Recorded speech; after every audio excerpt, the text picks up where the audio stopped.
Hi நண்பர்களே, வணக்கம். நான் உங்கள் சூரிய பிரகாஷ் வர்மா. மீண்டும் இந்த மாதிரி ஒரு வீடியோவில் உங்கள் எல்லாரையும் சந்திக்கிறது ரொம்ப மகிழ்ச்சி அடைகிறேன். இன்னைக்கு இந்த வீடியோவில் என்ன பார்க்க போறோம்னு சொன்னால், ஆர்டிகல்ஸாக இருக்கக்கூடிய ஏ அண்ட் த எப்போ எங்கே பயன்படுத்தணும் தான் பார்க்க போகிறோம். ஸ்பெசிஃபிக்காக டெஃபினிட் ஆர்டிகல், இன்டெஃபினிட் ஆர்டிகல்ன்ட்டு ஆர்டிகல்ஸ் வந்து ரெண்டு வகைப்படுது. டெஃபினிட் ஆர்டிகலுக்கும் இன்டெஃபினிட் ஆர்டிகலுக்கும் என்ன வித்தியாசம்னா, டெஃபினிட் ஆர்டிகல் வந்து TH தான், இன்டெஃபினிட் ஆர்டிகல்னா வந்து ஏ அண்ட் ஆன். TH தான் எப்போ பயன்படுத்துவாங்கன்னா, ஒரு விஷயத்தை வந்து ஸ்பெசிஃபிக்காக சொல்லும்போது, கான்ஃபிடென்ட்டாக சொல்லும்போது, ஸ்பெசிஃபிக்காக சொல்லும்போது TH தான் சொல்லுவாங்க. ஜென்ரலாக காமனாக நம்ம சொல்லும்போது AR AN சொல்லுவாங்க. எக்ஸாம்பிள் போகும்போது உங்களுக்கே புரியும். தாவை பொறுத்த வரைக்கும் அது கவுண்டபுளா இருக்கலாம், அன்கவுண்டபுளா இருக்கலாம். அதை நீங்க எண்ண முடியக்கூடியதா இருக்கலாம், எண்ண முடியாத இருக்கக்கூடிய சில வார்த்தைகள்லாம் நவுன்ஸா இருக்கலாம், சிங்குலரா இருக்கலாம், இல்ல ப்ளூரலா இருக்கலாம். மேண்டேட்டரி கிடையாது. ஆனால் இங்க ஏ அண்ட் ஆனை பார்த்தீங்கன்னா டெஃபினட்டா அது கவுண்டபுளா இருக்கணும், அதை நீங்க எண்ணக்கூடியதா இருக்கணும், அண்ட் சிங்குலரா இருக்கணும். எப்போ ஏஆர் ஆன் பயன்படுத்துவோம்னா, ஒன்னு சிங்கிள் மீனிங் இருக்கும்போது மட்டும்தான் ஏஆர் ஆன் பயன்படுத்துவோம். ஸோ கவுண்டபுளாக இருக்கணும், இது சிங்குலராக இருக்கணும். ஆனால் TH தான் என்பது கவுண்டபுளாகவும் இருக்கலாம், அன்கவுண்டபுளாகவும் இருக்கலாம். அன்கவுண்டபுள் கவுண்டபுள் எக்ஸாம்பிள் சொல்லு அப்படின்னாக்கா, ஒரு மார்க்கர், ரெண்டு மார்க்கர், ஸோ கவுண்ட் பண்ண முடியும். ஒரு சேர், ரெண்டு சேர் கவுண்ட் பண்ண முடியும். ஓகேங்களா? ஒரு செடி, இரண்டு செடி, ஒரு எக், இரண்டு எக்குன்னு நீங்கள் அதை கவுண்ட் பண்ண முடியும் ஃபிசிக்கலாக. அதையெல்லாம் கவுண்டபுள் நவுன் சொல்லுவாங்க. அன்கவுண்டபுள்னா சுகர் கவுண்ட் பண்ண முடியாது, சால்ட் கவுண்ட் பண்ண முடியாது, சாண்ட் கவுண்ட் பண்ண முடியாது, வாட்டர் கவுண்ட் பண்ண முடியாது, ஆயில் கவுண்ட் பண்ண முடியாது. சோ இது எல்லாம் வந்து அன்கவுண்டபிள் நவுன். இது கவுண்டபிள், இது அன்கவுண்டபிள். இந்த மாதிரி எக்ஸாம்பிள் பாத்தீங்கன்னா, ஏ எப்போ வரும், ஆன் எப்போ வரும் இந்த வீடியோவில் பார்க்கலாம். TH இதாவை நெக்ஸ்ட் ஸ்பெசிஃபிக்கான ஒரு வீடியோவை பார்க்கலாம். இந்த வீடியோவில் வந்து இன்டெஃபினிட் ஆர்டிகலை கம்ப்ளீட்டாக பார்க்கலாம். அடுத்த வீடியோவில் டெஃபினிட் ஆர்டிகலை பற்றி கிளியராக சொல்லித்தரேன். இங்கே பார்த்தீங்கன்னா இது வந்து ஒன்லைன் மட்டும்தாங்க. உங்களுக்கு டீட்டெயிலாக வந்து குறைந்தபட்சம் ஒரு 50க்கும் மேற்பட்ட எக்ஸாம்பிள்ஸை இந்த வீடியோவில் நான் தரப்போகிறேன். இது அவுட்லைன். இந்த வீடியோவில் நம்ம என்னெல்லாம் பார்க்க போகிறோம்னா, a used before consonant sounds. Consonant சவுண்ட்ஸ்க்கு முன்ன ஏ யூஸ் பண்ணணும். Example, a book, a cat, a tree, a car. and வந்து எப்போ யூஸ் பண்ணனும்னா, before vowel sounds. vowel soundsக்கு முன்ன and யூஸ் பண்ணனும். an apple, an elephant, an orange. இந்த கான்சனன்ட்னா என்ன, vowelனா என்ன, கான்சனன்ட் சவுண்ட்ஸ் எது, vowel சவுண்ட்ஸ் எது, and எப்போ ஏ வரணும், எப்போ an வரணும், இதுல இருக்கக்கூடிய எக்ஸெப்ஷன்ஸ் என்ன, கடைசி வரைக்கும் இந்த வீடியோவை பார்த்து புரிஞ்சுக்கோங்க. வாங்க வீடியோ ஸ்டார்ட் பண்ணலாம். முதல்ல நமக்கு கான்சனன்ட்னா என்ன, ஓவல்னா என்னன்னு பார்க்கலாம். இங்கிலீஷ்ல நமக்கு ஆல்பாபெட் 26 லெட்டர்ஸ் இருக்கு. உங்களுக்கு தெரியும் A to Z. அந்த A to Z வந்து AEIOU ஓவலா கிளாசிஃபை பண்ணோம்னா, ரிமைனிங் இருக்கக்கூடியது எல்லாமே கான்சனன்ட். AEIOU நம்ம தமிழ்ல உயிரெழுத்துக்கள் இருக்கு பாத்தீங்களா, அதுதான். இது ஆங்கிலத்தோடைய உயிரெழுத்துக்கள், இது மெய்யெழுத்துக்கள், ஆங்கிலத்தோடைய மெய்யெழுத்துக்கள். vowels AEIOU இது அடுத்து பார்க்கலாம். இப்போ இங்க வாங்க, கான்சனன்ட்ஸ். என்ன சவுண்ட், ப, க, ட, ஃப. இந்த சவுண்ட் எல்லாமே பாத்தீங்கன்னாக்கா கான்சனன்ட் சவுண்ட்ஸ். இந்த சவுண்ட்ஸ்ல எந்த வேர்ட் வந்தாலுமே நமக்கு ஏ தான் வரணும். ஓகேங்களா? இந்த சவுண்ட்ல எது வந்தாலுமே ஏதா வரணும். அதுக்காக தான் சில எக்ஸாம்பிள்ஸ் இருக்கு, நீங்களே பாருங்க. இப்போ என்னன்னாக்கா, ஸ்டார்டிங்ல இந்த காங்காஞ்சா சவுண்ட் எடுத்து பாத்தீங்களா, அந்த மாதிரி இந்த கான்சனன்ட் சவுண்ட்ல சென்டென்ஸ் உடைய ஸ்டார்டிங்ல வந்துச்சுன்னா ஏங்க. பி ஃபார் பால், ஏ பால். பா சவுண்ட் வந்ததுனால ஏ பால். ஏ கேட், கா சவுண்ட் வந்ததுனால a cat. Dog, a dog. டா சவுண்ட் வந்ததுனால ஏ டாக். இதெல்லாமே வந்து மெய்யெழுத்துக்களுடைய sound, consonant sound. So a dog. Fox, a fox. So F sound, ஃபா, ஏ ஃபாக்ஸ். கோட், கா sound, so a coat. house, a house. A ஹா, ஹா sound வருது, அதனால ஏ. ஏ ஜக். என்ன சவுண்ட் வருது, ஜா, ஜா சவுண்ட் வருது, ஜா சவுண்ட் வருது, அதனால ஏ ஜக். கா சவுண்ட் வருது, சோ ஏ கைட். லா சவுண்ட் வருது, ஸோ ஏ லெமன். மா சவுண்ட் வருது, ஸோ ஏ மங்கி. நா சவுண்ட் வருது, ஏ நியூஸ் பேப்பர், ஏ நியூஸ் பேப்பர். பா சவுண்ட் வருது, ஏ பேரட். ட்வ சவுண்ட் வருது, ஏ கொஸ்டின். ரா சவுண்ட் வருது, ஏ ரேட். சா சவுண்ட் வருது, ஏ சாங். டா சவுண்ட் வருது, ஏ டைகர். வா சவுண்ட் வருது, ஏ வேன். வா சவுண்ட் வருது, ஏ வாட்டர் பாட்டில். க்ஸா சவுண்ட் வருது, ஏ ஜெராக்ஸ் காப்பி.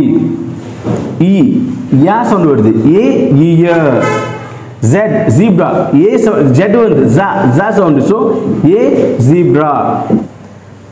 கான்சனன்ட் சவுண்டோடைய ஒரு வார்த்தை ஸ்டார்ட் ஆச்சுன்னா, ஒரு நவுன் ஸ்டார்ட் ஆச்சுன்னா அதுக்கு முன்ன ஏ இருக்கணும். புரியுதுங்களா? இதெல்லாமே உங்களுக்கு எதுக்கு எக்ஸாம்பிள்னா, பிலேருந்து ஜெட் வரைக்கும் எல்லாத்துக்கும் ஒரு எக்ஸாம்பிள் கொடுத்தேன். எதில் ஸ்டார்ட் ஆகுதுன்னு இம்பார்ட்டன்ட் இல்லைங்க, சவுண்ட் இம்பார்ட்டன்ட். இதுலேயே பார்த்தீங்கன்னா உங்களுக்கு எக்ஸெப்ஷன்ஸ் இருக்குது, அது லாஸ்ட்டில் சொல்லித்தரேன். சிம்பிளாக இப்போ உங்களுக்கு புரிஞ்சிக்க வேண்டியது, கான்சனன்ட் சவுண்ட் வருதா என்ன வரணும்? ஏ வரணும். ஓகேங்களா? வாங்க இன்னொரு டாபிக் போகலாம். இங்கே பார்த்தீங்கன்னாக்கா வொவல் சவுண்ட்ஸோட வந்திருக்கு. ஆல்ரெடி கான்சனன்ட் சவுண்ட் பார்த்தீங்க. அந்த கான்சனன்ட் சவுண்ட் பொறுத்த வரைக்கும் கான்சனன்ட் லெட்டரில் ஸ்டார்ட் ஆகிடுச்சு, கான்சனன்ட் சவுண்ட் வந்துச்சு, ஏ வச்சோம். இங்கே வொவல் சவுண்ட்ஸுக்கு முன்னே கன்ஃபார்மாக என்ன வரணும்? அண்ட். என்ன ரூலு? வொவலில் ஸ்டார்ட் ஆகணும்னு மட்டுமே இல்லைங்க, வொவல் சவுண்ட் வரணும். ஸோ ஆப்பிள் என்ன சவுண்ட் வருது? ஆ சவுண்ட் வரும். So an apple. An apple. ஆ சவுண்ட் வந்தாலும், ஏ சவுண்ட் வந்தாலும், ஏ சவுண்ட் வந்தாலும், ஓ சவுண்ட் வந்தாலும் என்ன வரணும்? அண்ட். எலிஃபண்ட். ஏ சவுண்ட் வருது, ஸோ எலிஃபண்ட். ஏ. So and elephant. ஆரஞ்சு. ஆ சவுண்ட் வருது, என்ன வரணும்? And orange. அம்ப்ரெல்லா. ஆ சவுண்ட் வருது, அதனால என்ன வரும்? And umbrella. Animal. Animal. So and animal. Igloo. Igloo. அதனால and igloo. Ocean. Ocean. So என்ன வார்ஸ்? ஓ கூட வந்து உயிரெழுத்து தானே, ஸோ அண்ட் ஓஷன். ஸோ இது வந்து நான் ஃபாஸ்ட்டாக போகிறேன்னு நினைக்கிறீங்களா? சாரி. அப்போ சிம்பிளாக என்னன்னாக்கா, இ சவுண்டு வந்துச்சுன்னா ஆங்க, காங்காச்சா சவுண்டு வந்தால் ஏங்க. புரியுதுங்களா? இங்கே apple and, elephant and, orange and, umbrella and, animal and, igloo and, ocean and. இப்போ அமேசிங் கேம். Amazing game. தானே வருது, அப்போ என்ன வரணும்? And amazing game. ஆர்பிட். பேர்லயே இருக்கு, அதனால அண்ட் ஆர்பிட். எக். எக். அதனால and egg. Insect. Sound, so and insect. Actor. Sound, and actor. Octopus. Octopus, so sound, and octopus. Accountant. Accountant. Accountant starting sound, அதனால and. Interesting class. Interesting class. Sound, அதனால and. Easy lesson. என்னங்க? Easy lesson. Sound, அதனால and. So இது சென்டென்ஸில் கூட வருங்க.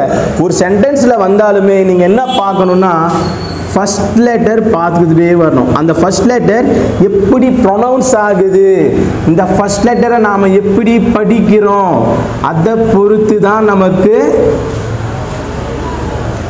ஏவா ஆனான்னு தெரியும். இப்போ உங்களுக்கு கான்சனன்ட் சவுண்ட், அதாவது மெய் எழுத்துக்கள் வந்தா ஏ அப்படின்னு தெரியும், உயிர் எழுத்துக்கள் வந்தா ஆன் அப்படின்னு தெரியும். அந்த மெய் எழுத்துக்களை தான் இங்கிலீஷ்ல வந்து கான்சனன்ட் சொல்லுவாங்க, உயிர் எழுத்துக்களை தான் இங்கிலீஷ்ல வந்து வவல் சவுண்ட்னு சொல்லுவாங்க. இப்போ நீங்க ஆல்ரெடி பார்த்ததுல கான்சனன்ட்ல ஸ்டார்ட் ஆச்சு, கான்சனன்ட் சவுண்டே வந்துச்சு ஏ வச்சிங்க. இங்க வவல்ல ஸ்டார்ட் ஆச்சு, வவல் சவுண்டே வந்துச்சு ஆன் வச்சிங்க. இப்போதான் உங்களுக்கு எக்ஸெப்ஷன்ஸ் இருக்கு, அதை பார்க்க போறோம். வாங்க, நம்ம வந்து கான்சனன்ட்ல ஸ்டார்ட் ஆயிட்டு கான்சனன்ட் சவுண்ட் வந்தது பார்த்தோம், வவல் லெட்டர்ல ஸ்டார்ட் ஆயிட்டு வவல் சவுண்ட் வந்தது பார்த்தோம். கான்சனன்ட்ல ஸ்டார்ட் ஆயிட்டு கான்சனன்ட் சவுண்ட் வந்துச்சுன்னா ஏ, வவல் லெட்டர்ல ஸ்டார்ட் ஆயிட்டு வவல் சவுண்ட் வந்துச்சுன்னா ஆன். இதுதானே பார்த்தோம். இப்போதான் நம்ம கொஞ்சம் கன்ஃபியூசிங்கான டாபிக் உள்ள போறோம், எக்ஸெப்ஷன்ஸ். இங்க பாத்தீங்கன்னாக்கா இது உங்களை தான் கேள்வி கேட்க போறேன், நீங்களே வந்து ஆன்சர் சொல்லுங்க, உங்களோட சேர்ந்து நானும் ஆன்சர் பண்றேன். இங்க பாத்தீங்கன்னா ஸ்டார்டிங் வித் யூ. சோ இங்க பாருங்க, ஃபர்ஸ்ட் வேர்ட் யூனியன். யூனியன் ஆக்சுவலா லெட்டர் பாத்தீங்கன்னா என்ன லெட்டர்? Vowel letter. ஆனா எப்படி படிக்கிறோம்? யூ. அது என்ன கன்ஃபியூஷன்னா, வவல்ல ஸ்டார்ட் ஆகும் ஆனா வவல் சவுண்ட் வராது, கான்சனன்ட்ல ஸ்டார்ட் ஆகும் கான்சனன்ட் சவுண்ட் வராது, அங்கதான் நம்ம கன்ஃபியூஸ் ஆகும். இங்க பாத்தீங்கன்னா உங்களுக்கு கிளாரிட்டியா புரியும். என்ன லெட்டர்ல ஸ்டார்ட் ஆகுது என்பது இம்பார்ட்டன்ட்டே கிடையாதுங்க, என்ன சவுண்ட் வருது அதுதான் இம்பார்ட்டன்ட். மறுபடியும் என்ன லெட்டர்ல ஸ்டார்ட் ஆகுது என்பது இம்பார்ட்டன்ட் கிடையாது, என்ன சவுண்ட் நமக்கு கொடுக்குது என்பதுதான் இம்பார்ட்டன்ட். சோ இங்க பாருங்க யூனியன், யூ ஐயா இ யூ, அதனால இது என்னவா போயிடுச்சு? மெய் எழுத்தா போயிடுச்சு. இங்க பாருங்க, கான்சனன்ட் சவுண்ட் வந்துச்சுனாக்கா ஏ, வவல் சவுண்ட் வந்துச்சுனாக்கா ஆன். லெட்டர் கூட சம்பந்தம் இல்லைங்க, சவுண்ட் தான் நம்மளுக்கு இம்பார்ட்டன்ட். ஸோ இங்க யூனியன் என்ன சவுண்ட் வருது? யூ, யா யா இ இ யூ, அந்த யூ வருது, அதனால இது மெய் எழுத்து, அதனால ஏ யூனியன். யூனிவர்சிட்டி அதே தான், யா இ சவுண்ட் வருது, அதனால மெய் எழுத்து. University started with vowel letter, but it is not vowel sound, it is consonant sound. So we want to write a. One-eyed man, இது வந்து வா, one-eyed man, ஓவா படிக்கல, வா, one-eyed man. So வா எழுதுறதுனால வா உங்களுக்கு இப்படி வருது இல்லைங்களா தமிழ்ல? என்ன இது? மெய் எழுத்து, அதனால அந்த சவுண்ட் வந்து என்ன வரணும்? ஏ, one-eyed man. யூரோப்பியன், இங்க ஈ தான் இருக்கு, ஆனா எப்படி படிக்கிறோம்? யூ. இது எப்படி படிச்சோமோ அதே மாதிரி தான், யூரோப்பியன், அதனால ஏ யூரோப்பியன். யூஸ்டு கார், அது கூட இதே சவுண்டு தான், அதனால ஏ யூஸ்டு கார். யூனிஃபார்ம் இதே சவுண்டு தான், ஏ யூனிஃபார்ம். யூனிட் இதே சவுண்டு தான், அதனால ஏ யூனிட். என்னங்க, வவல்ல ஸ்டார்ட் ஆனாலும் சவுண்ட் என்பது கான்சனன்ட் சவுண்ட் வந்துச்சுன்னா ஏ தான் பயன்படுத்தணும். வவல்ல ஸ்டார்ட் ஆனாலும் சவுண்ட் என்பது கான்சனன்ட் சவுண்ட் வந்தால் ஏ தான் பயன்படுத்தணும். புரியுதுங்களா? வவல்ல ஸ்டார்ட் ஆகி வவல் சவுண்ட் வந்தா அண்ட், கான்சனன்ட்ல ஸ்டார்ட் ஆகி கான்சனன்ட் சவுண்ட் வந்தா ஏ. வவல் லெட்டர்ல ஸ்டார்ட் ஆனாலும் சவுண்ட் கான்சனன்ட்டா இருந்தா ஏ. இப்போ நெக்ஸ்ட் டாபிக், கான்சனன்ட்ல ஸ்டார்ட் ஆகும் சவுண்ட் வந்து வவல் சவுண்ட் வரும், அப்போ ஆன். அவர், இங்க இந்த மூணு வேர்ட் பாருங்க, hour, honest person, honourable man. இங்க தான் விஷயம், ஹெச் சைலண்ட், இங்க ஹெச் சைலண்ட், இங்க H silent.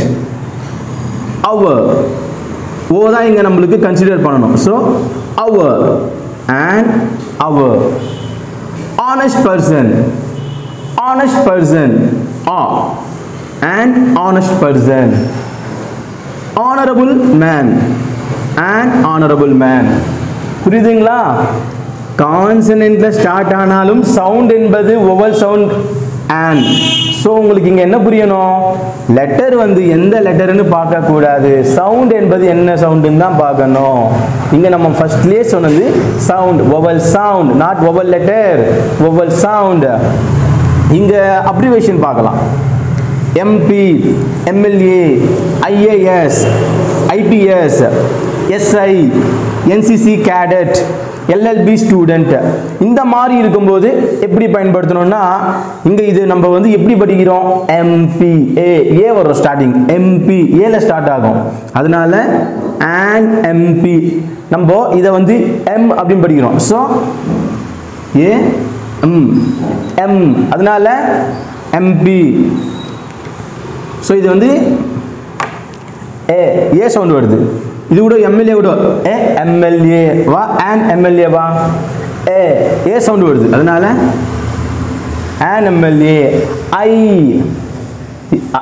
E U A I so I அதனால an IAS IPS கூட I so an IPS S A S starting A ல ஸ்டார்ட் ஆயிட்டு A இது A என்பதனால and SI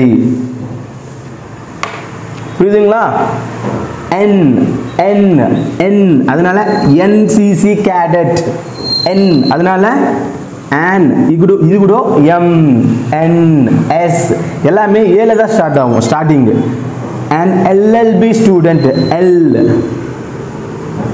இது மட்டும் கொஞ்சம் கன்ஃபியூசிங் ஆகாம பாத்துக்கோங்க எக்ஸாம்ல கேட்பாங்க MP MLA IAS IPS SI NCC cadet LLB student இந்த மாதிரி கொடுத்தாங்கன்னா எக்ஸாமினேஷன்ல நீங்க ஞாபகம் வச்சுக்க வேண்டியது இதை எப்படி படிக்கிறோம் M A ஸ்டார்ட் ஆகும் starting M MLA MP IAS IPS SI NCC cadet LLB student புரியுதுங்களா गाइस புரிஞ்சிருந்தா இந்த வீடியோக்கு ஒரு லைக் பண்ணிக்கோங்க இந்த வீடியோ பத்தின உங்களுடைய கருத்துக்கள் எதுவா இருந்தாலும் கமெண்ட் செக்ஷன்ல பதிவு பண்ணுங்க உங்களுடைய ஃப்ரெண்ட்ஸ் கிட்ட இந்த வீடியோவை ஷேர் பண்ணுங்க ஹேவ் a nice day